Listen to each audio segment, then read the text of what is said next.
back to my channel, or welcome to my channel if you're new here. So today I'm going to be doing my most requested video on this channel. I've actually lost count of the amount of you guys that have asked me for this video, but I'm going to be doing how I edit my thumbnails for my videos because you guys clearly must like my thumbnails. I'm editing on my laptop, which you can see right here, and I'm screen recording at the same time. The screen recording software isn't the best, it's kind of stop motion, that's why I am talking through the process at the same time. But yes, if you'd like to see how I make my thumbnails, then keep on watching, and without talking any much more, let's just get into it. So the thumbnail I'm going to be editing is from my last video, Becoming Anna from Frozen, and so this is kind of a minimalist thumbnail because there's no text, no emojis, there's nothing extra really, it's just a background with superimposed pictures of me on top of it. I picked this thumbnail to do because I can get rid of the background of the photos, and I'm showing you the basic way to use PicMonkey, but what I can do sometimes is go to Google Images, get a transparent background of an emoji and then put that on photos, or I can add text. But PicMonkey is so self-explanatory that you can find out all these features on your own. First of all, I'm going into Google Images and writing Frozen background, and I'm going to be picking this picture because I really like this, and this was what I used in my Disney medley video I did like last year, and it had Anna and Elsa on it, and so I like it's kind of like a throwback, and it's showing how I've transformed from the old Anna, look at this photo, to the new Anna, look at this photo.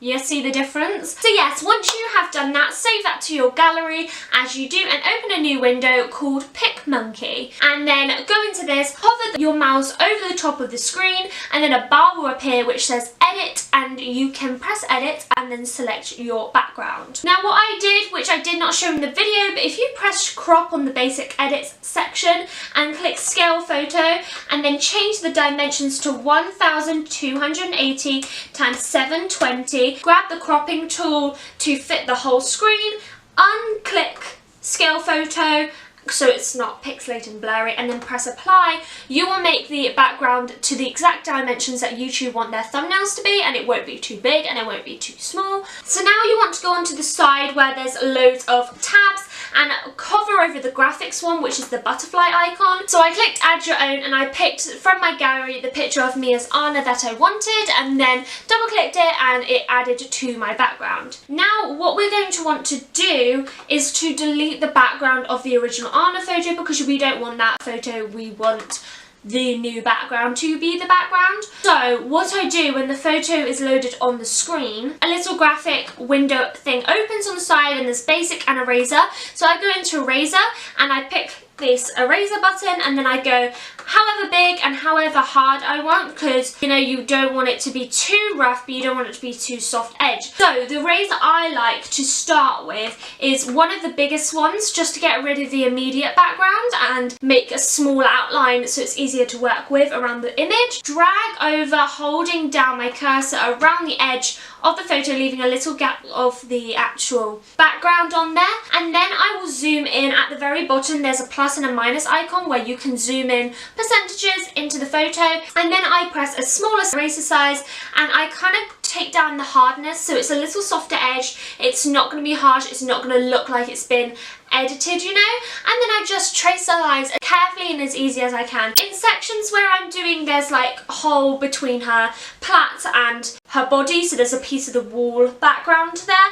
What I do, I first get rid of it, and then because I feel like that makes it look like that the new background is on top of the picture rather than behind, I'll take the paintbrush and I'll make it really soft, and I'll just draw back on around the edge so that the edge becomes more softer, so the picture goes on top of the background, if that makes sense. And now I'm going to be going back into graphics, adding on my own, and I'm going to pick another photo, and I decided to go full body outfit for this one, and I'm going to repeat this whole process. So once I've done that, I've applied them, and what you want to do is in the very bottom, on the same tab where you can zoom in, the very first icon looks like a layer, so there's a square on top of another square with a gap in between them, and if you hover over it, it says layers palette. So if you click this, there is a little layers section where it shows the 3 images, the background and the 2 pictures you put on, and they put them like that.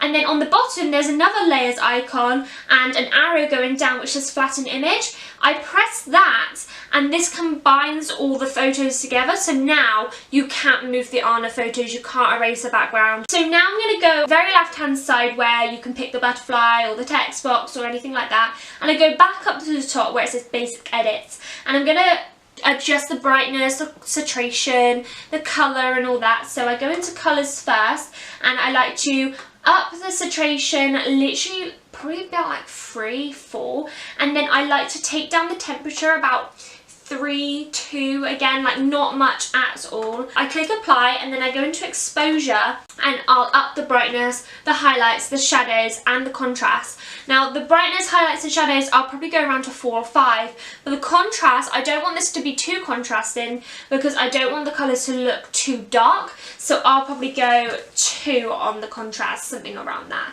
and then click apply. And then I don't do this for all my thumbnails, I'm not going to be doing it for this thumbnail, but I thought I'd just show you anyway. There is another icon that says sharpen, and I like to just up the sharpness just around the 10s and then click apply, because I do like that this doesn't have such a soft vibe to the photo. It makes it more crisp and kind of more better quality. The great thing with PicMonkey, you don't have to stick to just their text, you can get any text you want. So I go onto thefont.com and I download whatever fonts I like. Now my favourite fonts for thumbnails, Babas, Papyrus, Walter or Waltergraph UIs. Now I'm going to be showing you how I save this for free without paying money. So if you are on Windows, you should have this already, but if you go into the tab on the bottom where you can search all your icons, if you type in snipping tools, it's kind of like a screenshot, and you can use a screenshot if you want, but I just use snipping tool because that's what Windows comes with. And then once you have got snipping tool out, if you press new, your whole screen goes kind of white. You hover the arrow over the corner of your photo, drag it to the other corner, make sure you don't get any of the black background in from the actual screen, and you release it. Try and get the dimensions as close to the actual picture as you can, and then if you press file and save as, this is your thumbnail saved for free. Now the only issue I do have with a snipping tool is that it doesn't make your photo the best quality. It may not be as big as 1280 x 720 pixels. If you had to do something like a channel art or something like that and you were using a snipping tool, they're very harsher on that and they want you to have the right pixels, and what snipping tool does, it decreases the pixels by quite a lot and it's not as good quality, so the photo up close will never look as good. But on a thumbnail, it's quite far away from the screen. They've never got it full screen, they've got it quite small. You will never really see the decrease in quality because when it is a small icon, it looks really crisp in quality. That's why I do like to do the sharpen tool. So actually I've never had an issue with thumbnails. I do have an issue when I'm making channel art and stuff. Sometimes it works though, but sometimes I use other softwares like PicMonkey and stuff like that. So that was my video. I hope you guys did enjoy it. If you did, please give it a big thumbs up because you guys requested this and I hope it did help you out a lot. Subscribe if you like my content and turn on my notifications bell because you definitely want to be straight there, the first people to see my upcoming videos, because I post every single Sunday. If you have any more questions on PicMonkey or anything, how I edit stuff, then comment them down below and I might answer them in the comments or in a separate video or on Instagram. You never know, but I will answer questions. And if you have any queries on how to use PicMonkey, thank you guys so much for watching. I love you guys so very much and I will see you in my next video. Bye!